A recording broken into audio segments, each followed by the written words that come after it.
And Moshe called all Yasha'al and said unto them,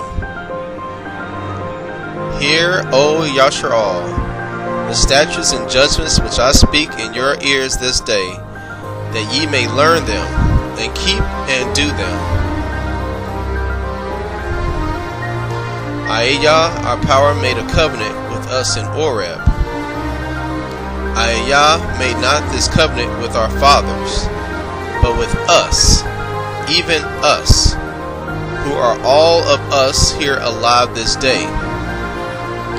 Ayah talked with you, face to face in the mount, out of the midst of the fire. I stood between Ayah and you at that same time to show you the word of Ayah, for ye were afraid by reason of the fire, and went not up into the mount, saying, I am Ayah, your power, which brought thee out of the land of Mitzrayim, from the house of bondage. Thou shalt have none other gods before me.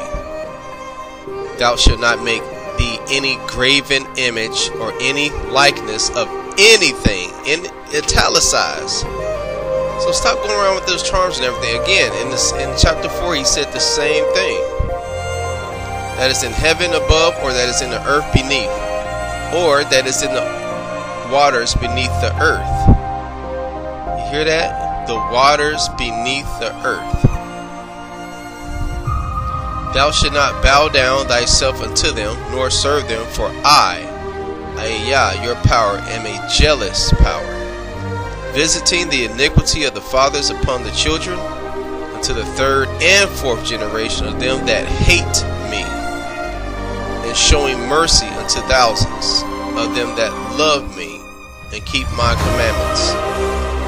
Thou shalt not take the name of Ayah, your power, in vain, for Ayah will not hold him guiltless that taketh his name in vain. You just say,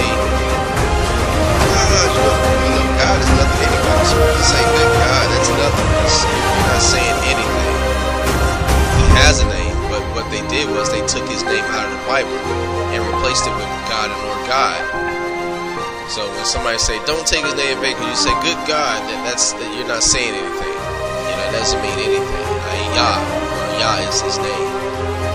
Keep the Shabbat day to sanctify it, as Ayah, your power, have commanded thee. 6 days thou shalt labor and do all thy works.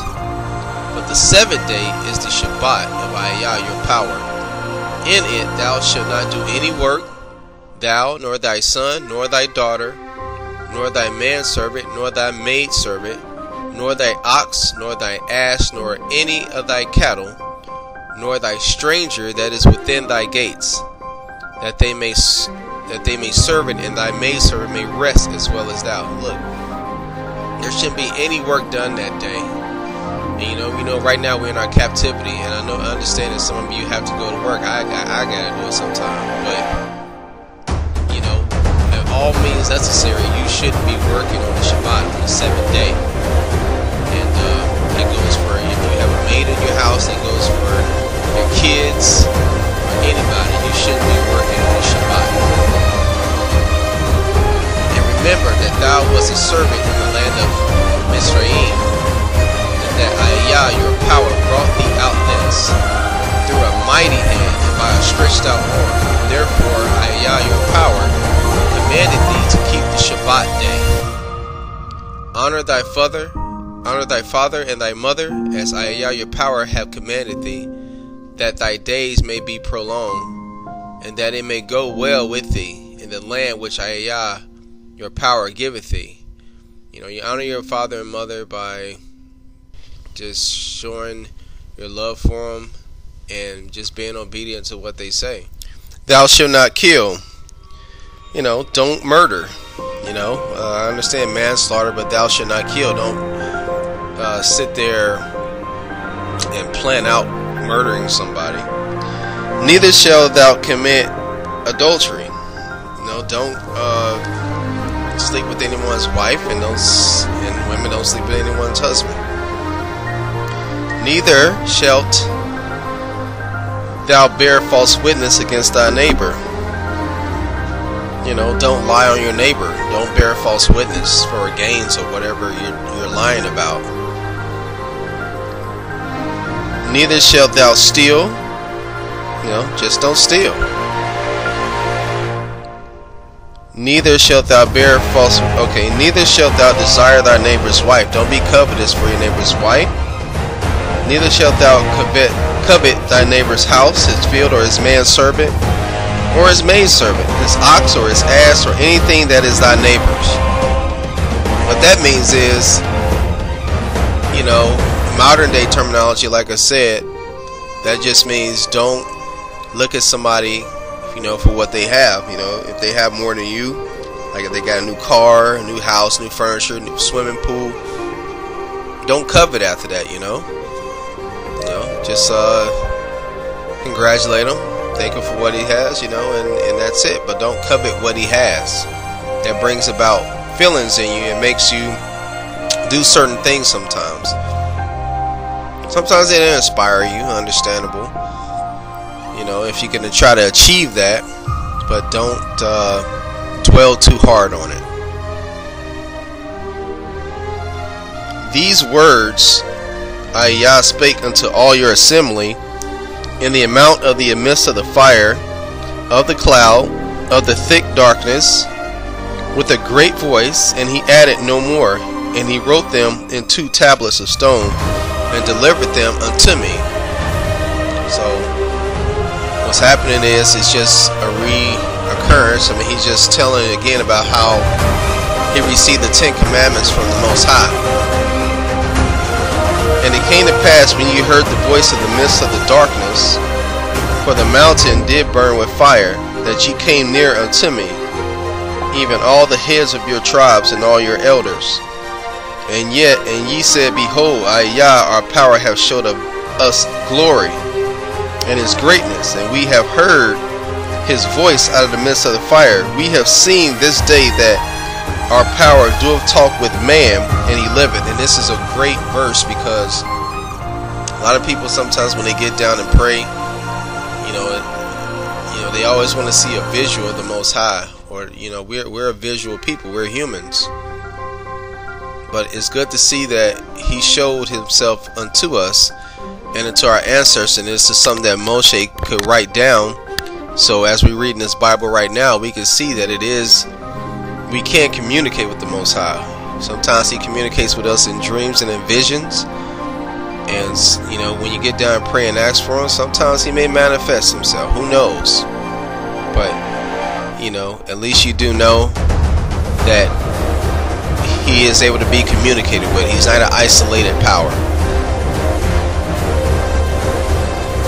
Now, therefore, why should we die? For this great fire will consume us if we hear the voice of Yah our power anymore. Then we shall die. For who is there of all flesh that have heard the voice of the living power, speaking out of the midst of the fire as we have and lived?